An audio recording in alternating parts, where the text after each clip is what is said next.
अज्ञान, माना हुआ अज्ञान। फैला लो, जितना फैलाना उतने दुख फैल जाएगा तुम्हारा। जितना संबंध फैलाते चले जाओ उतने तो अज्ञान फैलता चला जाता है। अभी विदेश में आपका कोई और वहां पधारे अमेरिका में, तो अभी भारत में आप रोना शुरू कर दोगे, दुखी हो जाओगे।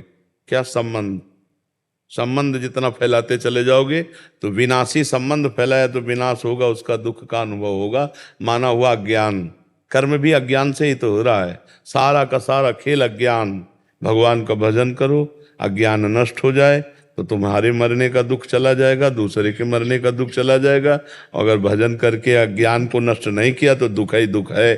छोटी छोटी वस्तु के नष्ट होने में दुख है। एक गांव में पूरा परिवार बैठ के रो रहा था। बोले इनके एक भैंस थी, उसी दूध से काम चलता था, भैंस मर गई, पूरा परिवार वो ऐसे मानो उनके सर्वस्व नष्ट हो गया हो। अब गरीब आदमी उसी भैंस के दूध से काम चल रहा। क्या है? माना हुआ संबंध, अपने सुख की वासना से संबंध, अपने सुख की वासना का नाश, तो मानो मेरा नाश। अब वो हाय हाय कर रहा। विनाशी सच्चिदानंद भगवान का अंश अपने स्वरूप को न जानने के कारण छोटी छोटी वस्तु, छोटी छोटी व्यक्ति, छोटे छोटे पदार्थ, किसी क्रीड़ा में पराजित हो गया, शरीर को नष्ट कर दिया। एक किसान की फसल नष्ट हो गई, शरीर नष्ट कर दिया। कहीं फेल हो गया, वो शरीर नष्ट कर, मतलब कहाँ मान्यताएं हैं? मान्यताएं कहाँ है? अपने जीवन को कितना अमूल्य जीवन आप बना लेते हैं या कितना घटिया बना देते हैं, अज्ञान ही तो है। अज्ञान के कारण एक सेल्फी में अपने प्राण दे रहे हैं लोग। हमारा अज्ञान हमारा नाश कर रहा है, हमें दुख दे रहा है, हमें परेशान कर रहा है, हमें डिप्रेशन में ले जा रहा है, हमें चिंता में ले जा रहा है। उसी को दूर करना है। मस्ती अपने अंदर अपार है, और हम मस्ती अपने अंदर की नहीं, हम बाहर से मस्ती चाहते हैं, इसीलिए हम परेशान हैं। अगर अपने अंदर की मस्ती जान जाओ ना प्यारे, तो कोई दुख है ही नहीं, कोई दुख नहीं, कोई दुख नहीं। दुख आप मोल ले रहे हैं ना। आपका ये शरीर आपका था, ना है और न रहेगा। किसका प्रश्न था? आप देखिए, आपका ये शरीर पहले था क्या? पहले आप कितनी आयु है आपके शरीर की? 52। 52 वर्ष पहले शरीर नहीं था। और पता नहीं 52 मिनट, 52 सेकंड या 52 दिन या 52 महीने, कुछ पता नहीं कितने दिन टिकेगा ये। और ये है नहीं, रोज का रोज नष्ट हो रहा है।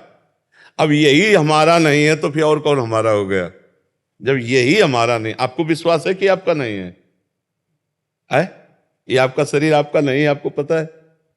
लेकिन प्यार तो बहुत है इस शरीर से। एक अपनापन इतना जोर का है कि शीशा देखने पे लगता है मैं, नहीं लगता है भाई। यही दुख देता है, यही जन्म मृत्यु का कारण है। और इसी से संबंधित पुत्र, पति, रिश्ते, नाते, कितने संबंध हैं। और ये सब मरण धर्मा है, ये भी पता है आपको। दिमाग में रख लो कि हम आए कहाँ हैं। जैसे जानकारी करना है कि भाई आपका आया, इसका नाम है मृत्यु लोक। सब मरेंगे।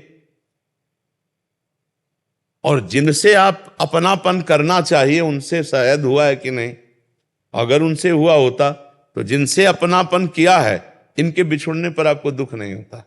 भगवान ने आदेश किया, जननी जनक बंधु सुत दारा, तनुधन धाम सुहृद परिवारा, सबकी ममता ताग बटोरी, मम पद मन ही बांध बर डोरी। अभी खत्म हो जाए रोना, दुख खत्म हो जाए, कुछ नहीं। किसके प्रति रोना? ऐसा खिलौने हैं हमारे आपके, जितने ढांचे हैं ये माया के खिलौने, बिगड़ेंगे। एक तरफ कुम्हार के बर्तन जैसे फूटते रहते हैं तो एक तरफ उसकी चाक चलती रहती है, और दूसरी तरफ आवे में तपते रहते हैं। तो सृष्टि, पालन और संहार, तीनों क्रियाएं मेरे भगवान की बराबर हो रही।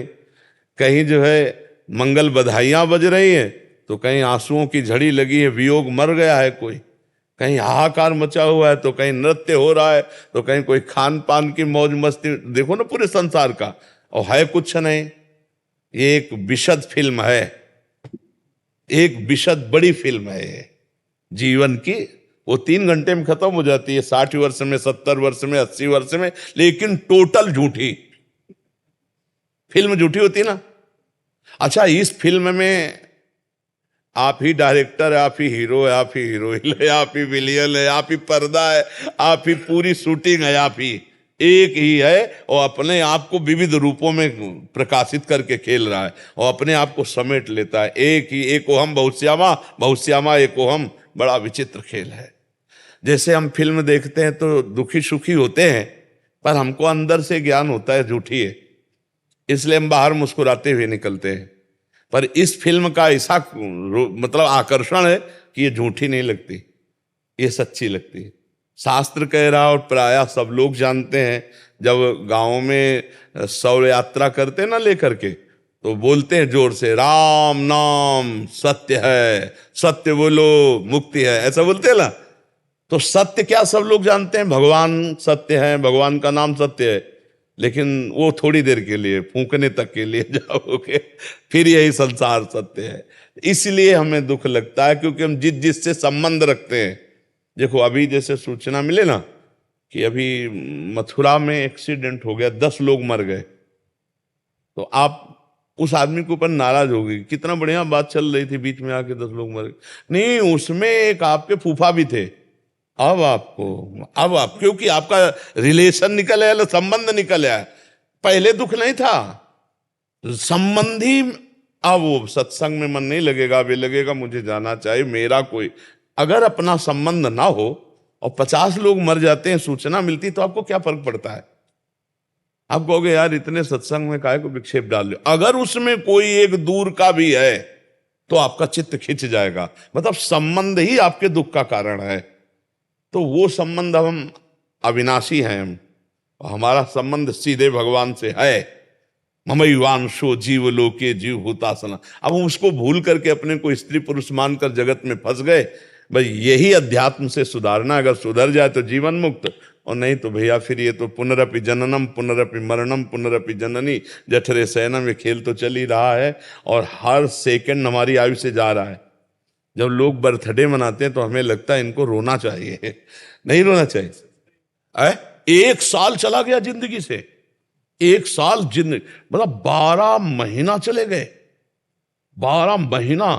एक श्वास कितनी कीमती है, वो तब समझो जब आखिरी श्वास हो और आप कह दो कि 60 वर्ष की कमाई पूरे जीवन की हम आपको देते हैं, 2 श्वासें बढ़ा दो, नहीं बढ़ेगी।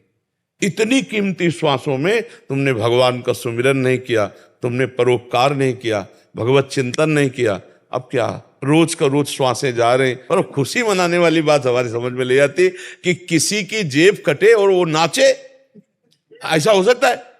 मतलब 1 लाख रुपया तुम्हारी जेब में थे और किसी ने तुम्हारे 10,000 रुपए काट लिए, तो आप 90,000 में नाचेंगे? तो यही तो बात है, तुम्हारे जीवन के 12 महीने काट लिए गए, तुम नाच रहे हो। तुम्हें सोचना चाहिए कि यार मेरे जीवन का लक्ष्य क्या है।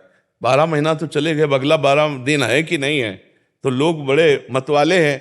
हम कह रहे मनाओ, भगवान नाम कीर्तन करके मनाओ, सत्य वस्तु को जोड़ करके मनाओ। असत्य वस्तु में क्या? अब बोले आज पार्टी, जन्मदिन की मदिरा मांस और इस तरह का व्यवहार, तो 1 साल चला गया जीवन का और समय बर्बाद कर रहे हो। मृत्यु नजदीक आ रही, मनुष्य जीवन हटा तो सुअर कुत्ता गधा पता नहीं क्या बनना पड़ेगा। नहीं, ये लोग ऐसे कलयुगी हैं कि जिंदा भूंज के खान जाएंगे। अरे यार लोग जिंदा जला के खाते हैं, सरिया ऐसे टांग दियो, पैर बांध दियो, नीचे आग लगा के भूंज के ऐसे। तो मनुष्य जीवन तो बड़ा सुखमय जीवन है, इसमें भजन कर लो, कम से कम इतना भजन कर लो कि अगला हमारा जन्म मनुष्य ही को हो यार।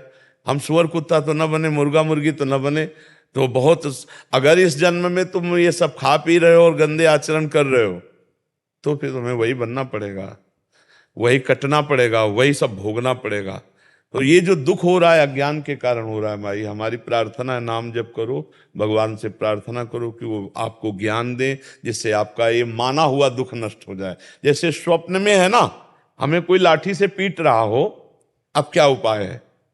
फोन करके हम पड़ोसी सब इकट्ठा कर लें, पुलिस इकट्ठा कर लें। तो जो स्वप्न में पीट रहा है, हम बाहरी उपाय से उसे बचा सकते हैं क्या? अब कोई बताओ, कुछ भी कर लो बाहर से, कुछ नहीं बना। एकमात्र उपाय बचाने के, उसे जगा दो, बस जे भी जगाया सब खत्म हो गया। तो इस संसार का जो दुख है, कुछ भी उपाय कर लो, मिटा नहीं सकते आप। क्योंकि उमा कहूं मैं अनुभव अपना, सत हरि भजन जगत सब सपना।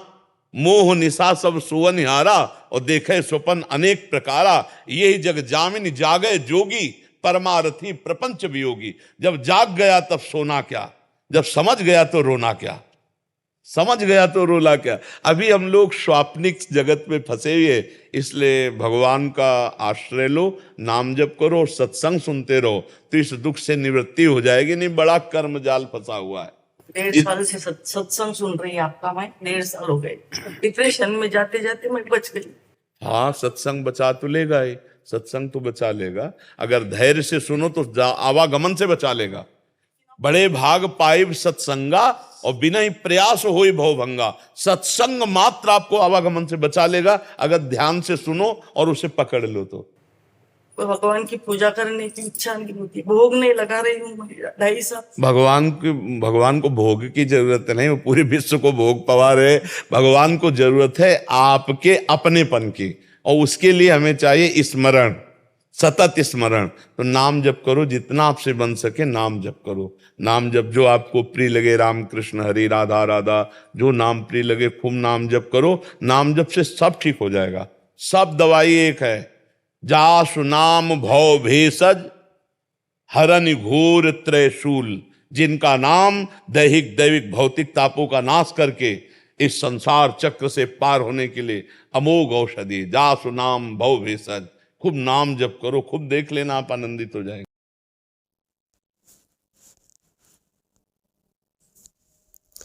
आचार्य द्रोणाचार्य राजकुमारों को धनुर्विद्या की विविध शिक्षा प्रदान करने लगे।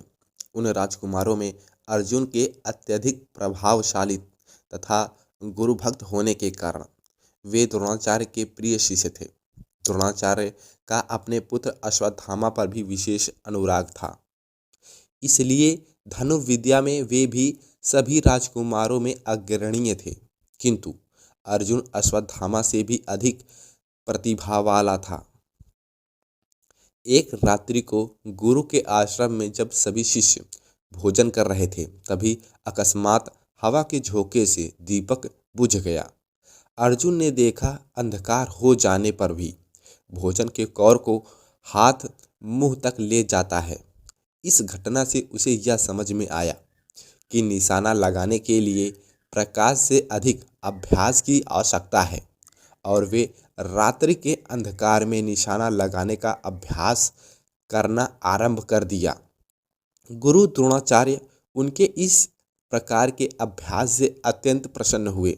उन्होंने अर्जुन को धनुर्विद्या के साथ ही साथ गदा, तोमल, तलवार आदि शास्त्रों के ज्ञान का प्रयोग निपुण कर दिया।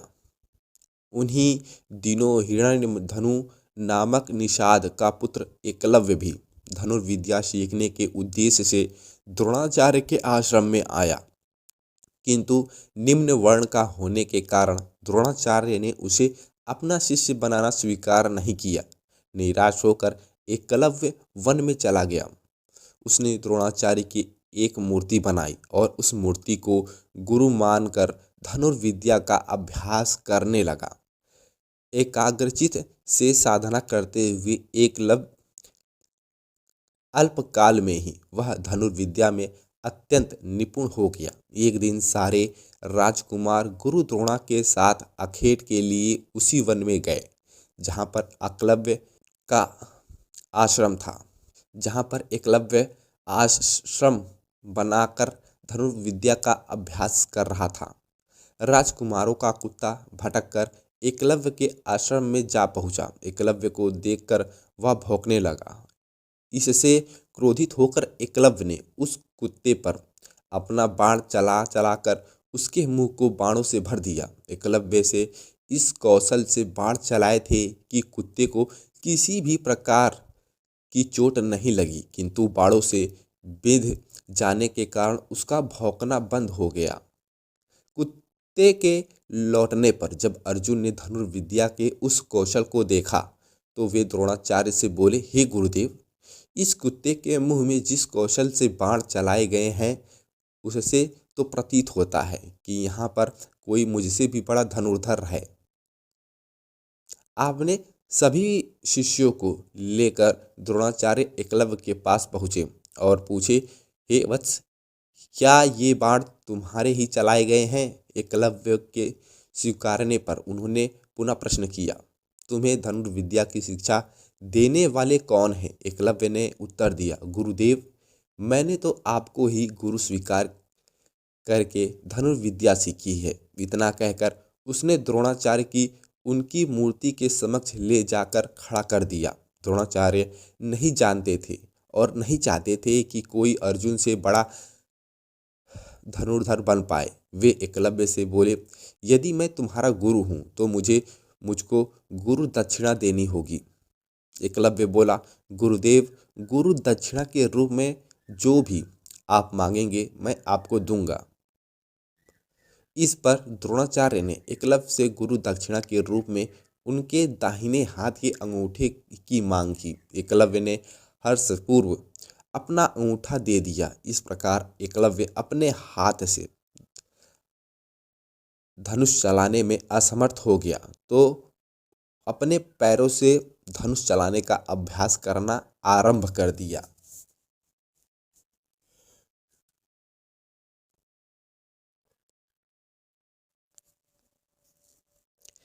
एकलव्य महाभारत के एक प्रसिद्ध चित्र थे जो अपनी अद्वितीय धनुर्विद्या के लिए जाने जाते हैं। उन्होंने गुरु द्रोणाचार्य की मूर्ति बनाकर स्वयं ही धनुर्विद्या सीखी थी, क्योंकि द्रोणाचार्य ने उन्हें शिक्षा देने से इनकार कर दिया था। उनकी अटूट निष्ठा, समर्पण और आत्मशिक्षा की क्षमता उनकी सबसे बड़ी प्रतिभा थी। एकलव्य न केवल आत्मशिक्षा और समर्पण का प्रतीक थे, बल्कि उनकी कहानी त्याग और गुरु भक्ति की एक गहरी मिसाल भी है। जब गुरु द्रोणाचार्य ने उनसे गुरु दक्षिणा के रूप में उनका अंगूठा मांगा तो उन्होंने बिना किसी झिझक के अपना अंगूठा काटकर समर्पित कर दिया।